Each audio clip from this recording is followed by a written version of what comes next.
अपनी जिंदगी बर्बाद कर दोगी आयरा। उसके बगैर भी तो बर्बाद ही है। डिसाइड किया है कि मैं कामयाब से बस अजीब इत्तेफाक है, एक बार पहले भी आया था मैं, पता रह गया कि मेरी कोई गलती नहीं है, लेकिन नहीं माने। आपके घर आपकी बेटी से शादी करने कामयाब की बात आगे बढ़ती है तो तुम्हारी जिंदगी आसान नहीं होगी। की वजह से आप लोगों ने कितना बेइज्जत किया था ना मुझे। मैं भी तुम्हारे साथ वो करूं जो तुमने मेरे साथ किया। क्या फर्क पड़ जाएगा तुम्हें मुझ में। भी अपना फैसला करूंगा और उस फैसले में तुम्हारी कोई जगह नहीं होगी।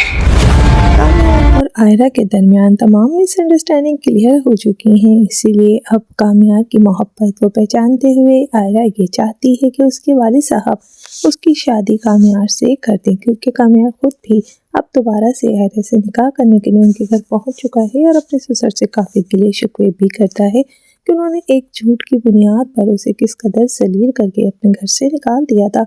लेकिन इरफान साहब अब आयरा का हाथ कामयाब के हाथ में नहीं देना चाहते हैं और इसीलिए वो कामयाब को साफ लफ्ज़ों में इनकार कर देते हैं, जबकि आयरा कहती है कि वो कामयाब से शादी करना चाहती है, लेकिन उसके वाले साहब बीच में ही उसकी बात काट कर उसे अपना फैसला सुना देते हैं। आयरा समझ नहीं पा रही है कि कामयाब से जितनी मोहब्बत वो करती है उसके बिना कैसे रह पाएगी, लेकिन अब ना सिर्फ आयरा की बल्कि कामयाब की फैमिली भी नहीं चाहती कि आयरा और कामयाब की शादी हो। आयरा कामयाब के लिए अपने वालिद साहब के खिलाफ तो नहीं जाएगी, लेकिन अब वो यही फैसला करने वाली है कि उसे शायद अभी मज़रान से हट जाना चाहिए और कामयाब जो कि आयरा के बिना नहीं रह पाता है उसके लिए अपनी ज़िंदगी में इतने बदलाव लाया है, लेकिन कोई भी आयरा और कामयाब की मोहब्बत को समझने के लिए तैयार नहीं है। तो अब ये दोनों आगे चल के क्या करने वाले हैं, दोनों आपस में मिलने के लिए अपने घर वालों को कैसे मनाएंगे।